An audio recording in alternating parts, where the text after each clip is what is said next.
Douglas broke the notorious Hollywood blacklist when he gave screen credit to blacklisted writer Dalton Trumbo for the Spartacus screenplay. He was widely condemned for his decision at the time, and it was not until 30 years later that the American Civil Liberties Union and the Writers Guild of America recognized Mr. Douglas's courageous act. In 1981, President Carter presented Mr. Douglas with the Medal of Freedom, America's highest civilian award, in recognition of the work he has done all over the world in helping people understand why democracy works and what freedom means. He has been honored by governments from other countries as well, including France, Italy, and Portugal. In 1991, the American Film Institute singled out Kirk Douglas for its prestigious Life Achievement Award and noted that, and I quote, "No other leading actor has been more ready to tap the dark, desperate side of the soul and thus reveal the complexity of human nature," unquote. And they lauded him for his, quote, "sense of depth and defiance," unquote. It's my great pleasure to present to you now Kirk Douglas.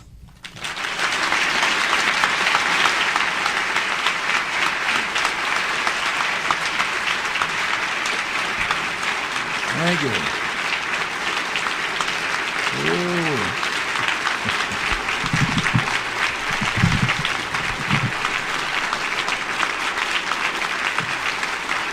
Thank you. Thank you very much. I must say I was quite impressed with that introduction. I think I'm pretty important. For a while there, I thought I was dead.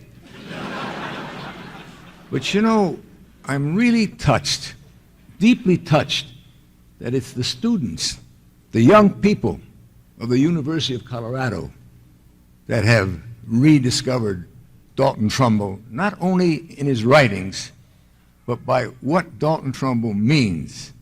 I tell you, that gives me a feeling that there's a lot of hope for our future.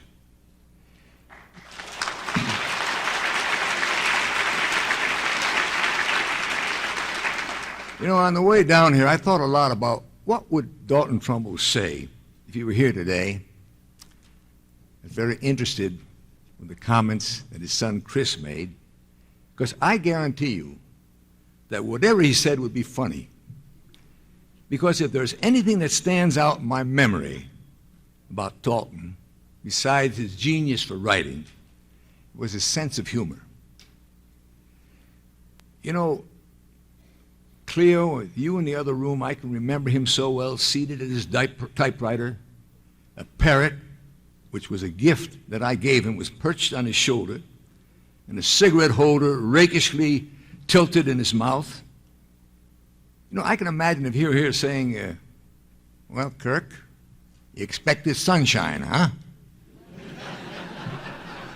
I could have told you, it's Colorado in October.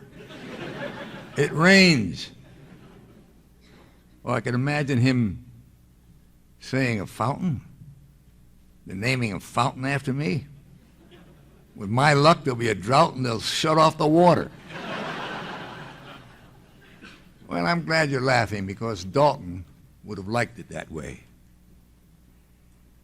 See, perhaps what gave Dalton his sense of humor was the fact that by the time I met him, there'd been a great deal of tragedy in his life. Here was a man who was a pacifist. 1938, he won awards for the classic anti-war novel, Johnny Got His Gun, and who, because of his ideals, became a victim of a lunatic witch hunt that remains one of the most shameful stains on American history. Because Dalton refused to testify before Joe McCarthy's Un-American Activities Committee and snitch on others, Dalton went to prison. And when he came out, he found he was blacklisted and couldn't work.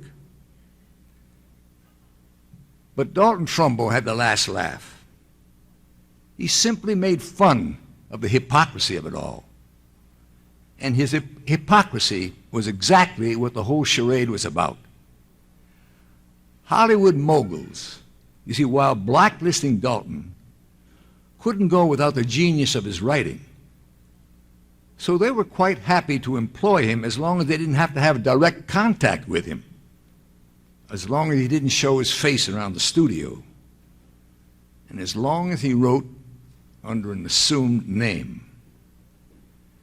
You know, Dalton wrote 30 scripts and won 2 Oscars under assumed names. You know, he was using so many different names, I doubt that even he could remember them all. When I hired him to write the Spartacus screenplay, he was using the name Sam Jackson. I think, Cleo, you'll remember that name. In the middle of it all, something snapped in me, and I changed Sam Jackson to Dalton Trumbo. I'll never forget the day he came onto the set of Spartacus. The first time he'd been allowed in a studio in over 10 years. Now, that was one day his usual wry humor was absent. He had tears in his eyes. Working with him on Spartacus was a delight, something special. You see, Trumbo, unlike most writers who get married to their words and defend them to the death, Dalton was quite happy to accommodate.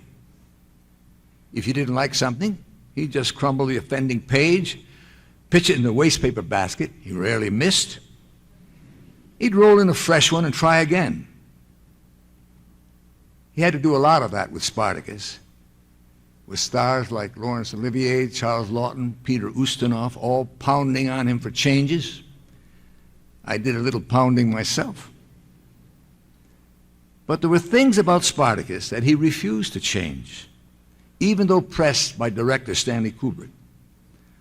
Dalton became so obstinate that at one point he wrote an 80-page defense, an 80-page defense of what Spartacus was really about. I know that Spartacus was special to Dalton, not only because his real name was on it for the first time in a very long time, but because it was a story of a slave who stood up to the oppression despite the knowledge that defeat was almost certain. It must have reminded Dalton of standing up to McCarthy, knowing that he was certain to go to prison. Spartacus was made the way Dalton Trumbo wrote it, defending ideals that were deeply his, and it became an American classic because these ideals are truly American. See, in the murky morality of the 1950s, we had almost lost our way. So today, it's very fitting that a fountain is named after Dalton Trumbo. A fountain will burst into the air with clear water, reminding us, if we keep true to the principles we hold dear, that the way to make them a reality will also be clear, like it was for Dalton Trumbo. Thank you for inviting me here.